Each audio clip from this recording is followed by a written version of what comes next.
દાનવીર કર્ણની ભૂમિ આજે સુરતના આંગણે ચાંગાણી પુષ્પાના અહીં પધારેલા મહેમાનો, ગુરુજનો અને વડીલોને મારા કોટી કોટી નમસ્કાર.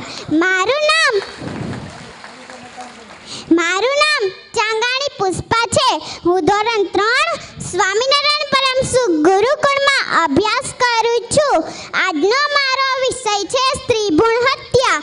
હું આજે તમને એક અજન્મેલી દીકરીની વેદના કહીશ. એક અજન્મેલી દીકરીએ પોતાની માતાને લખેલો પત્ર. હું ખુશ છું અને ભગવાનને પણ પ્રાર્થના કરું છું કે તમે બધા પણ સુખી રહો. હું આ પત્ર એટલા માટે લખી રહી છું કે મેં એક સનસનાટી ભર્યા સમાચાર સાંભળ્યા છે, જેને સાંભળીને હું પગથી માથા સુધી કાંપી ઉઠું છું. હે માં, તું મને યાદ તો કરતી હોઈશ ને? હા, કેમ નહીં? કેમ કે તે મને જ્યારથી ત્યજી ત્યારથી આજ સુધી સૌથી વધારે યાદ પડે તે જ મને કરી હશે.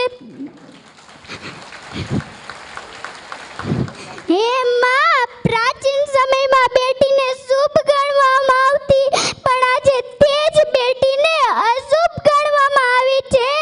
પણ માં, આજે મને પણ થોડી સાંભળજે.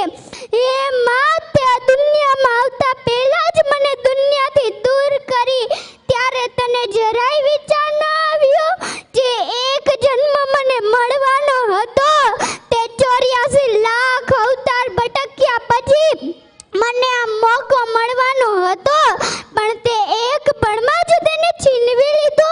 માં, મારે આવીને સરસ મજાની દુનિયાને જોવી હતી, મારે આ દુનિયાને જાણવી હતી, પણ તે તો આ બધું તારા સુખ ખાતર જ મારી આ બધી આશા તોડી નાખી. શું પહેલા જ બધું હોય છે? શું બેટી તુલસીનો ક્યારો નથી હોતી? પણ તમારા બધા માટે તો બેટી સાપનો જ ભારો છે. પણ માં, યાદ રાખજે, દીકરી વગરનું ઘર આત્મા વગરના શરીર સમાન છે.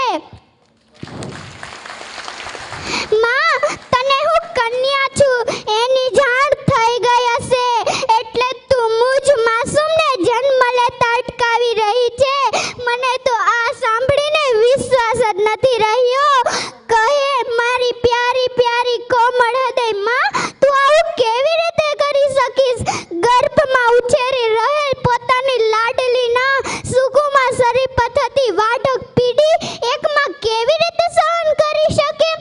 માં, બસ તું એક વખત કહી દે કે મેં જે કંઈ સાંભળ્યું તે બધું ખોટું છે.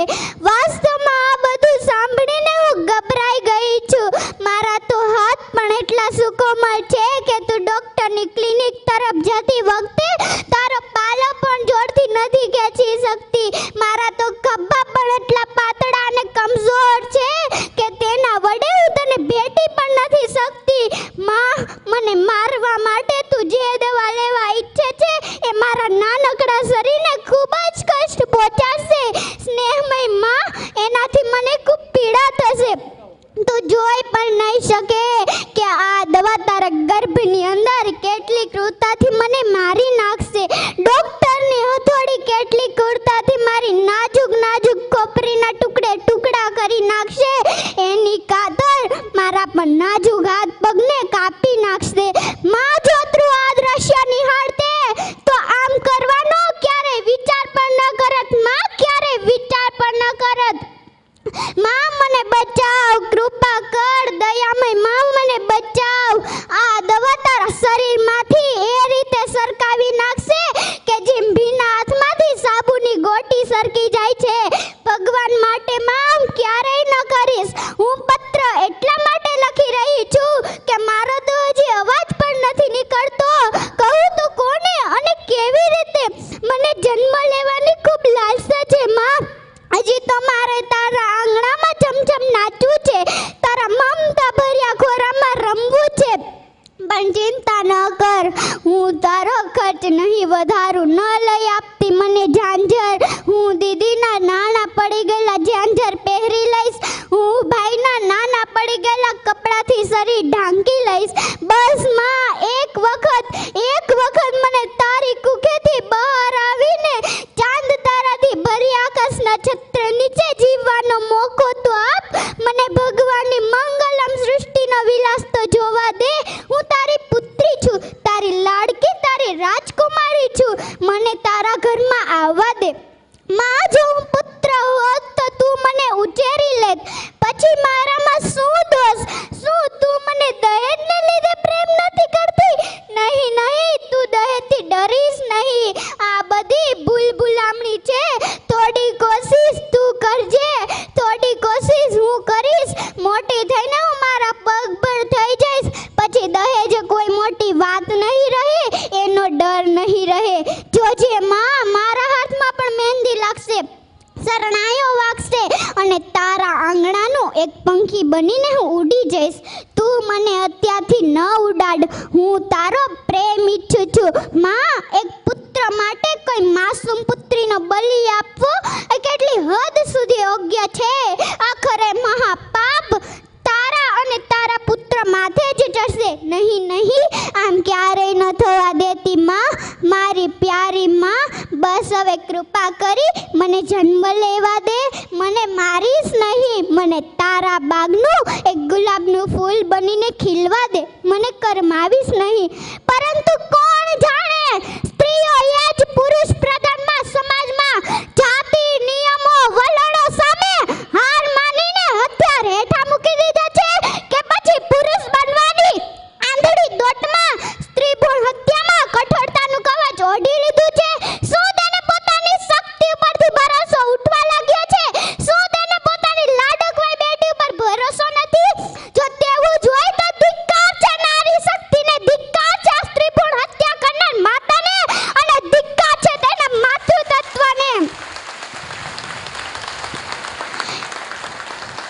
કારણ કે હું માનું છું ત્યાં સુધી એક સ્ત્રીની મંજૂરી કે ઈચ્છા વગર કોઈ પણ ડોક્ટર કે પુરુષની હિંમત છે કે તેની કુખને હાથ લગાવી શકે?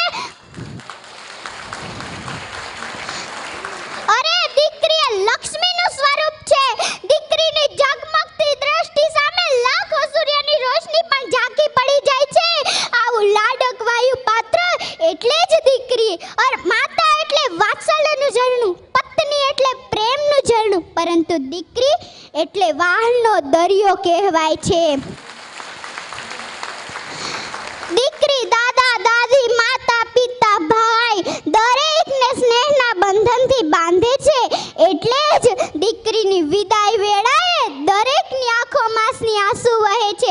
દીકરી એટલે પિતાનો સંસાર, દીકરી એટલે માતાનો આધાર, દીકરી એટલે ભાઈનો પ્યાર. આવો ત્રિવેણી સંગમ સાર્થક કરે એ જ દીકરી. જો દીકરો એ પિતાનું રૂપ છે, પરંતુ દીકરી એ પિતાનું સ્વરૂપ છે. જો દીકરો એ પિતાનું હાથ છે, પરંતુ દીકરી એ પિતાનું હૈયું છે. દીકરી તો રૂડી સમાજની મૂડી, દીકરી વિનાની જિંદગી અધૂરી. દીકરીનું સમાજમાં જાળવો માન, જાતિ જાણવા કદી ન કરાવ્યો નિદાન.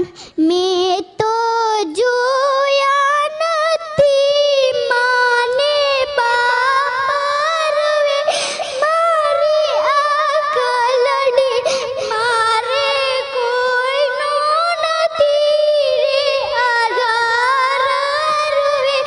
મારી આંખ લડી, મેં તો જોયો નથી નાનો ભાઈ રૂવે.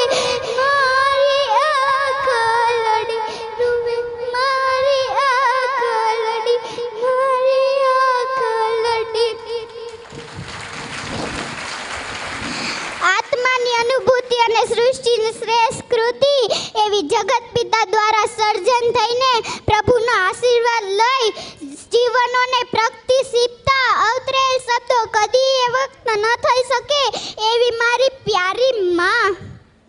લિખિતન તારા પ્રેમનું પ્રતીક, તારા ગર્ભમાં રહેલી તારી પપ્પાની પ્યારી પુત્રી. બસ આટલું કહી શ્રી વાડોદરિયા પરિવાર જે મારા મામાનો પરિવાર છે, હું તેની ભાણેજ છું અને જે મને અહીંયા બોલવાનો અને જે મને અહીં બોલવાનો મોકો આપ્યો તેને મારા લાખ લાખ વંદન.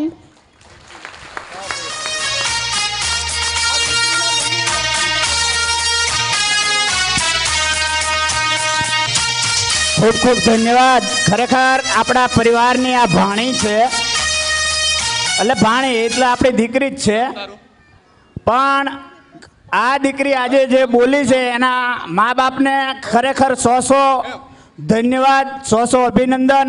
આ દીકરીને સ્ટેજ ઉપરથી 2400 રૂપિયા પરિવારે આપ્યા છે. તાળીઓનો ગડગડાટ. પ્રમુખશ્રીને વિનંતી કરીશ કે તેઓ